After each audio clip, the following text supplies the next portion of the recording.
Hello viewers, আসসালামু আলাইকুম।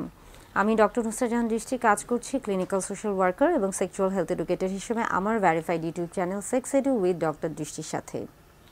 কিছুদিন আগে দুবাইয়ে অনুষ্ঠিত হলো ২৪তম যৌন স্বাস্থ্য সম্পর্কিত যে ওষুধগুলো রয়েছে সেটার বিশ্ব সভা, এবং সেই সভাতে আমার সৌভাগ্য হয়েছিল অংশগ্রহণ করার। বর্তমানে দেখা যাচ্ছে যে বেশ কিছু নতুন তথ্য এসেছে।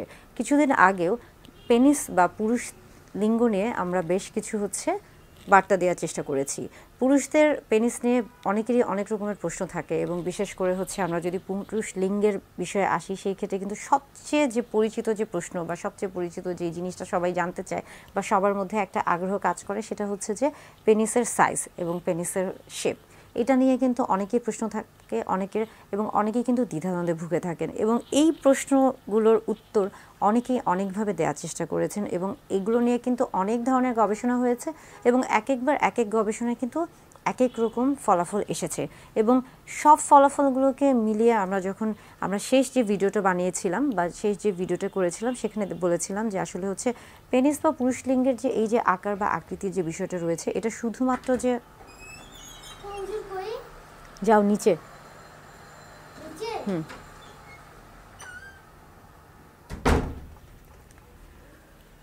আমরা বলে থাকি যে পুরুষ লিঙ্গ বা পেনিসের এই যে আকার বা আকৃতি নিয়ে এত প্রশ্ন বা এত দ্বিধাদ্বন্দ্ব বা এত সমালোচনা আলোচনা কেন, বা এটার আসলে প্রভাবটা কি, ভূমিকাটা কি একজন মানুষের জীবনে। দাম্পত্য জীবনে স্বামী স্ত্রী যখন মেলামেশা করছেন, সেটা যখন আমরা বলে থাকি যে শারীরিকভাবে মেলামেশা করছেন, তখন আসলে অনেকের ক্ষেত্রে এই পুরুষ লিঙ্গ বা পেনিসের সাইজ বা আকার আকৃতি এটা কিন্তু অনেক ক্ষেত্রে গুরুত্বপূর্ণ হয়ে থাকে, এবং অনেকের ক্ষেত্রে কিন্তু এটা গুরুত্বপূর্ণ নাও হতে পারে। তাই যেহেতু আমরা বলে থাকছি যে প্রত্যেক মানুষই কিন্তু এক ধরনের ইন্ডিভিজুয়াল, অর্থাৎ একক সত্তা, তাই একজনের সাথে আরেকজনের মতে মিল হতেও পারে, নাও হতে পারে।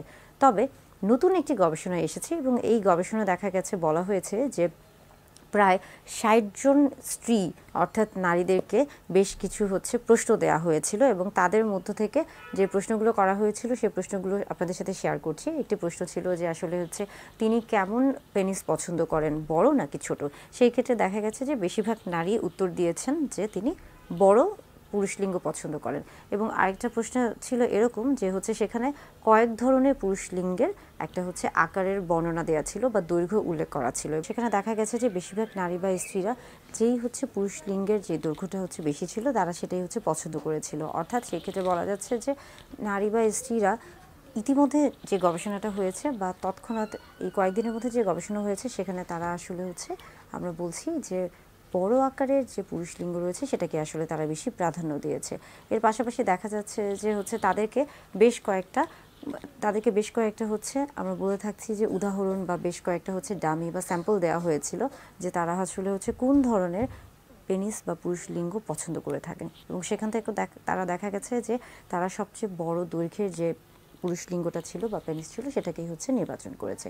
এই থেকে বোঝা যাচ্ছে যে অতিরিক্ত নারী বা অতিরিক্ত স্ত্রীদের ক্ষেত্রে বা বেশিরভাগ স্ত্রীদের ক্ষেত্রে, নারীদের ক্ষেত্রে তারা যেই পেনিসের সাইজ বড় সেটাকে বেশি প্রাধান্য দিচ্ছে। তাহলে সেই ক্ষেত্রে কি আসলে মোটা বা চিকন এটার কোনো সম্পর্ক আছে, বা যৌন তৃপ্তির ক্ষেত্রে বা তাদের যৌন তৃপ্তির ক্ষেত্রে এই যে মোটা বা চিকন এটার সম্পর্কটা কি? সেই ক্ষেত্রেও যখন তাদেরকে প্রশ্ন করা হয়েছে, তখন তারা এটাই বলেছে যে তাদের কাছে তুলনামূলকভাবে যেই পেনিস বা যেই পুরুষ লিঙ্গটা আসলে কিছুটা মোটা, সেটাকেই তারা বেশি প্রাধান্য দিয়েছে। অর্থাৎ এই যে এতক্ষণ ধরে আমরা যে গবেষণাগুলোর কথা বলছি, এটা খুবই কিছুদিন আগে এই গবেষণার ফলাফলটি এসেছে, এবং এটা নিয়ে এখনও বেশ কিছু গবেষণা চলছে।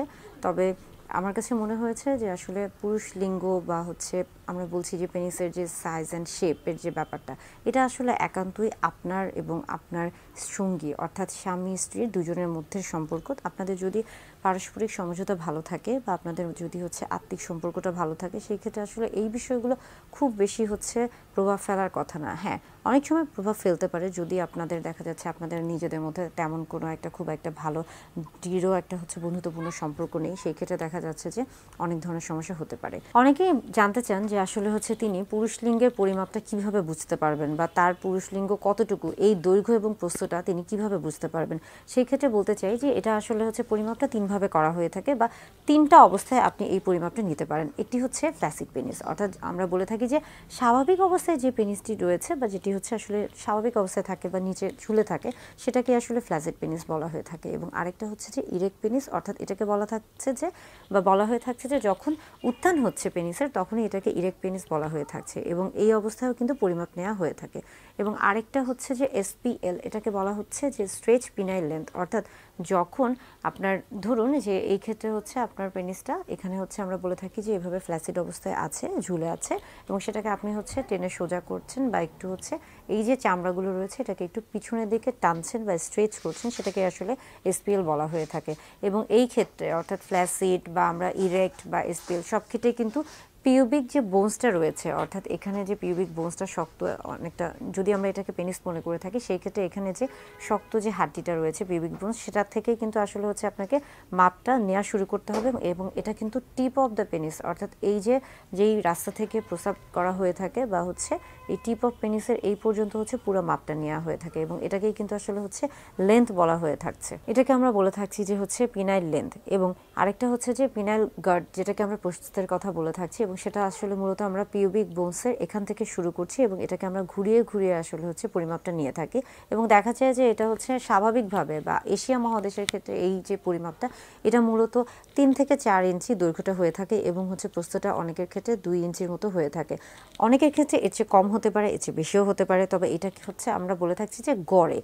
এছাড়া আমরা যদি হচ্ছে পুরো বিশ্বের সবার ক্ষেত্রে আসি, যে অর্থাৎ হচ্ছে পুরুষদের ক্ষেত্রে স্বাভাবিক হচ্ছে পেনিসের দৈর্ঘ্য বা প্রস্থ কত, সেই ক্ষেত্রে কিন্তু অনেক রকমের পরিবর্তন আসতে পারে। কেননা এই জিনিসগুলো আসলে নির্ভর করছে একজন পুরুষের হচ্ছে বয়সের উপরে, তার বংশগত, আমরা বলে থাকি যে তার জেনেটিক যে বিষয়গুলো রয়েছে সেটার উপরে, এছাড়া তার ভৌগোলিক যে অবস্থান রয়েছে, এছাড়া সে কী ধরনের খাদ্য গ্রহণ করছে পুষ্টির উপর, এবং পাশাপাশি আমরা বলে থাকছি যে তার স্বাস্থ্যগত যে অবস্থা, অর্থাৎ তার শারীরিক কোনো সমস্যা আছে কিনা বা সে এমন কোনো শারীরিক সমস্যা ভুগছে কিনা যে যেটার কারণে তাকে বিভিন্ন রকমের ওষুধ নিতে হচ্ছে এবং সেটার হয়তো বা কোনো ধরনের পার্শ্ব প্রতিক্রিয়া তার প্রতি হতে পারে।